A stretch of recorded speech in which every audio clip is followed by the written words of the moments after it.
Hello and welcome to Evaluation Headlines, our new series where we speak with heads of independent evaluations to understand how they're adapting their evaluations to remain relevant in the times of the COVID-19 crisis.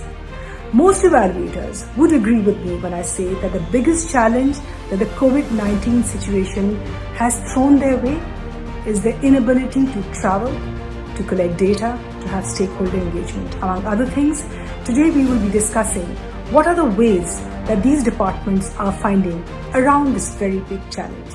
I'm very pleased to have with me today on the show Fabrizio Felloni. He is the Deputy Director of Independent Evaluation at IFAD, and Juha Uitto. He is the Director of Independent Office of Evaluation at GEF. Fabrizio, I'm going to come to you first. Unprecedented demand from client countries for both financial and technical support. Very tempting to forget to look at the long term. Do you think that is where the role of evaluators come in? To have their gaze firmly fixed on the long term? Certainly, because evaluation still is important during a time of crisis. One could even argue it's even more important. During a period of crisis, and COVID-19 is no exception, program managers are typically concerned with keeping program activities on track. So disbursing physical activities following the scheduled calendar. But of course, there is a risk that this focus on the short term and reacting to the crisis may detract attention from pursuing the ultimate long-term goals of a program. So that's why evaluation can provide strategic guidance and why it is so important during the time of crisis. Right. Juha, if I may come to you next, obviously GEF has a very different mandate, but in terms of evaluation, what are the current issues that you're facing? I think Fabrizio has outlined the general situation very well. But what I'd like to emphasize is that it's indeed very important for us to keep the big picture in mind. So this pandemic, at the face of it, is a health crisis with very severe economic and social impacts. But fundamentally, it's an environmental crisis because the virus that causes COVID-19 is a zoonotic one, meaning that it comes from animals. And the reason why these types of pandemics are increasing in frequency is that there are increased encounters between humans and animals. And this is all exacerbated by the fact, by the ways we exploit and abuse the natural environment. As evaluators, we can't focus only on the short term, but we have to think about the longer term ways in how the human and natural systems interact and interplay with each other. At the IEO, for example, we have been recently taking a look at how the GEF has in the past responded to epidemics such as SARS and Ebola. And now we are looking also at how current projects are adjusting and adapting to the current crisis. Fabrizio, I'm going to ask you, what is your Office of Independent Evaluation doing to remain relevant to your operations during this time of crisis? We have to be aware that in a crisis like this, there is no absolute and perfect substitute to a traditional evaluation approach. And a traditional evaluation approach would typically include data collection, visits to the project sites, and interactions in person with the stakeholders. Of course, there are ways in which we can collect meaningful information. One of them, and particularly this is important in the case of IFAD, because many of our projects, actually all our projects, work at the community, at the village level. So one way to deal with this is to have national consultant visit project site if the local health and security conditions allow this to happen.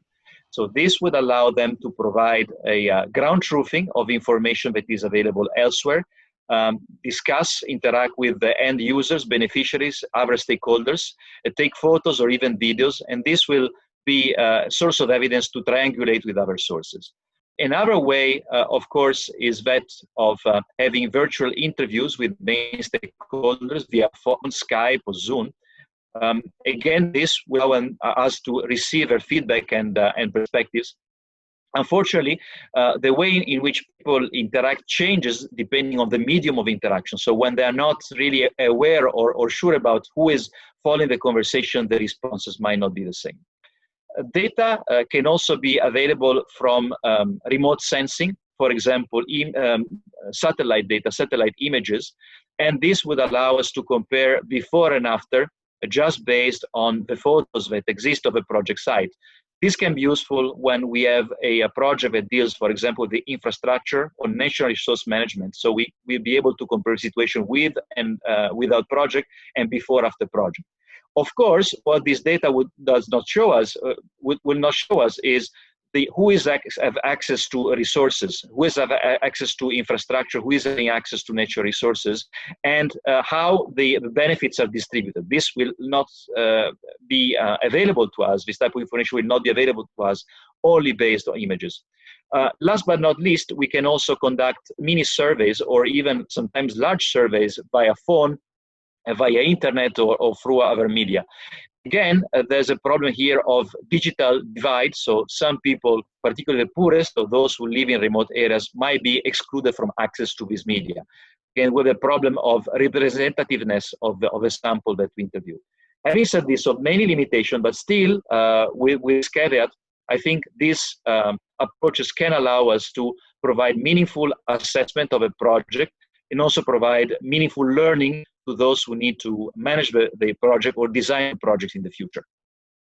Juha, I'm going to ask you a similar question. What is your Office of Independent Evaluations doing to remain relevant in these times of crisis?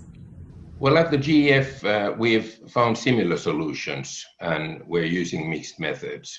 So for example, indeed, these geospatial methods and approaches, they are very well suited to environmental work. Because they allow us to look into trends in things like forest cover, land use, land cover, water resources, vegetation productivity, and so forth. And also, they allow us to create time series, even in situations where projects didn't collect baseline data or where there is no baseline data available, because these satellite images, for example, they are available for at least the past 2 decades at very low cost or no cost, actually. I said mixed methods. So we've been combining the satellite and remote sensing type of analysis with data from other sources and other organizations also, not only our own data. So for example, in a recent evaluation, we used World Bank's household survey data, which was also geocoded.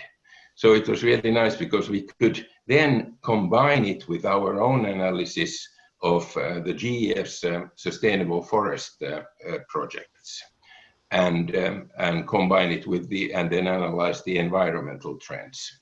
So I think my key message there would be probably the fact that you take the data where you can find it. Thank you so much, Fabrizio and Juha, for joining us today on the show. Well, thank you. My pleasure. Thank you, Saleha. Thank you for this interaction, and it is a pleasure to be a part of this very interesting initiative. Thank you. And thank you so much for joining us online. We'll be back again next week with another topic, another set of panelists. Till then, stay safe.